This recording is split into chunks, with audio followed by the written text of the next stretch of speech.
Hey guys, today I'm showing you how I installed this crown molding on my angled cabinets in my studio. Stick around. I decided the easiest way to end the crown molding was to build a little wall right here at the end of the cabinet so the crown molding could simply terminate into the wall. I made sure to leave access to my crawl space, and I'll deal with hiding that with panel later. And then I put a brace at the height of my countertop because this is going to be a desk area later. So I put a brace here so that I would have something to secure my countertop to. And then I filled the rest in with scraps. It's not pretty, but it'll work. I put beadboard on the cabinet side and then just slapped drywall up on the desk side.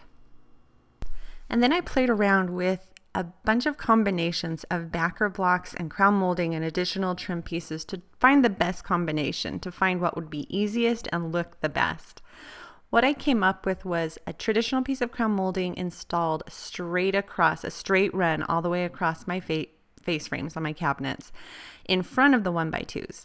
And then I filled it in the space between the crown molding and the ceiling at like a different angle with a different piece of molding. And I played around with different backer blocks, shims and combinations of shims. And what I ended up with was a little scrap of 1x something that had been beveled.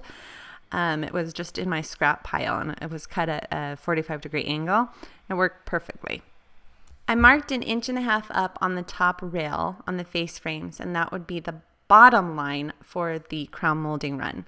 I cut the crown molding into smaller sections so it'd be easier to install alone, but then Madison showed up and I had her help me with a couple pieces. I still have 3 seams, and that's okay. They're easy to hide. I cut the ends at an angle so I can glue the joint up, and then putty and sand and they disappear in the end. Before I got too far ahead of myself, I went ahead and covered the stud on my little wall with a primed 1x5, and I just notched out the 1x5 that was on the ceiling. I cut my backing into little 8-inch sections and caulked them to the ceiling, checked the position, and then nailed them into place. And I installed them strategically down the run of crown molding. And then I used caulk and nails to secure the piece of molding. I just used caulk to help hold it into place until I could get the nails into it.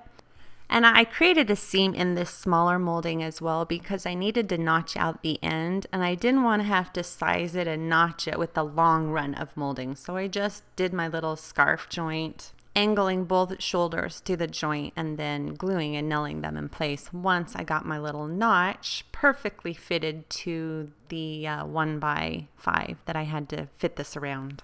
And then again, I used caulk behind the molding to help hold it into place until I could position it perfectly where I wanted it. And then I secured it with nails.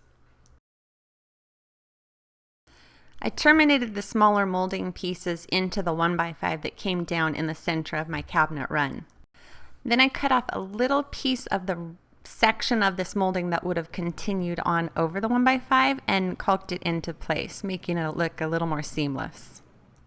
I caulked the gap between the second molding and the ceiling, and it was a pretty big gap, but everything's painted white, so it didn't really matter.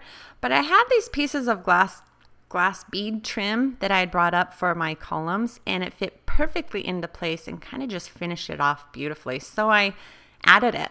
Call me lazy, but I went ahead and used an electric sander to smooth out the joints, and it's a very dull piece of 220 grit, so it does enough to smooth it out, but it doesn't risk damaging the molding, so it looks pretty darn good.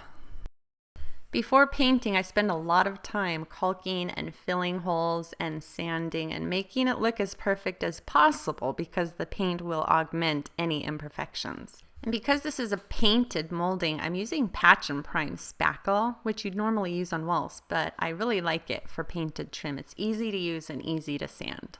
After meticulous preparation, I used my airless sprayer and primed and painted the entire thing. This section right here is the one with all of the seams and the nail holes, and it looks pretty good once everything's patched and painted. Now that everything's painted the same color, it looks very seamless, and had you not watched the video, you may not even know that it was 3 separate pieces of molding.